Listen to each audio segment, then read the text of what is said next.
Good morning, good morning, good morning, my people. Chaplain Winston coming to you this morning. Hope all is well. I will say it's nice and bright morning where I am here in the part of the country in the United States that is called Southern New England. It's a little bit nice this morning. I guess the weather is changing a little bit by a little bit. Sun is shining and I'm off to another 10-hour shift today, so figure let me hit you up before I head off to the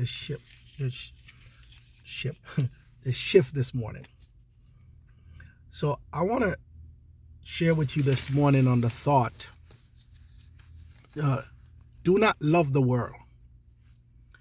And for those of you who may have not watched any of my videos, or this is your first time, most of my thoughts are biblical based.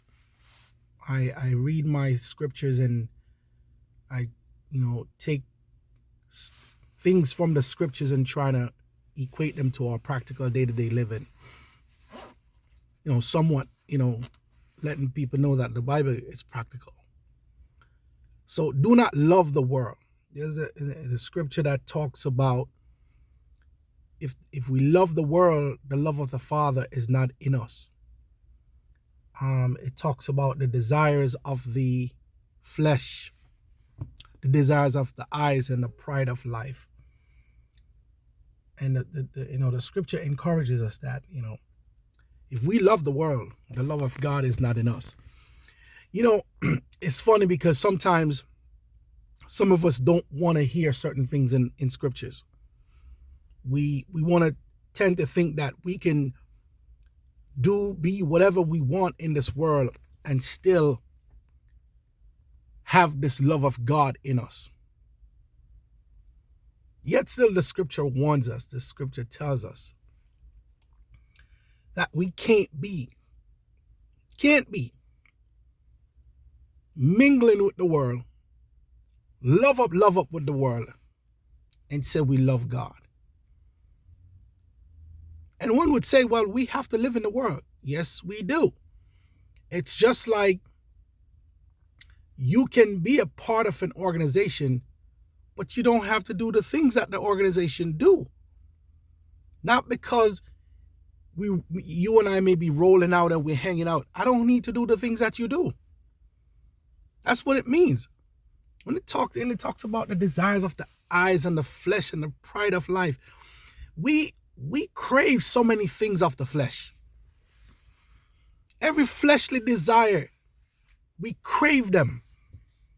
We will go to the utmost extreme to crave the things of this world, to gain the things of this world. It's like sometimes I say to people like, okay, so we work so hard to accumulate so much wealth to do what? Most of the time, we don't even know what we want. That's all this wealth. We're killing ourselves, tiring out our bodies and stressing ourselves up. We don't even know why we're accumulating all these wealth. But we accumulate them. It is because they are the desires of the flesh and what we see in this world. And people keep on reminding us over and over, none of us is going to see a U-Haul go to any of us' grave. So when we are craving after the things of the world, yes, house, cars, money, clothes, most of it is to brag on people or to brag on somebody and say, I have more than you. Some of us may not want to admit it. Because it's not everybody has money is humble.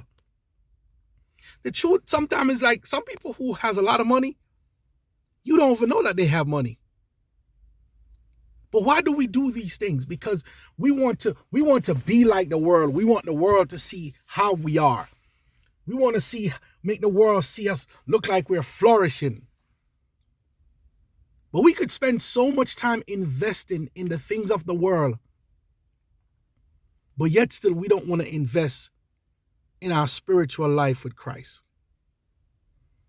And that's when God says, the desires of the flesh, the eyes, and the pride of life that we're going after so hard I'm going after mine. We're going after it so hard that we don't even have a relationship with God. So you can't love the things of the world and love God at the same time. They're contradictory to each other. Because some of us don't understand that even the wealth that we collect, do you bless somebody with your wealth? Do you share it with others? Or what, you just keeping it for what? That's what the scripture's talking about here. The pride of life, the desires of the flesh and the desires of the eyes. Everything we see, we want to go after it. Everything in the flesh we see people have, we want it too. The car, the house, the money, the clothes, you name it. And we're not looking after our soul. We're not having any relationship with God. So you can't love the world and love God. Don't let nobody fool you. That's biblical. And like I said, a lot of things biblical, but a lot of things we don't like. Anyway, my people, be a blessing to somebody today. Peace out. Walk good. Have a good day and let your light shine that people will know who you are. All right? God bless you.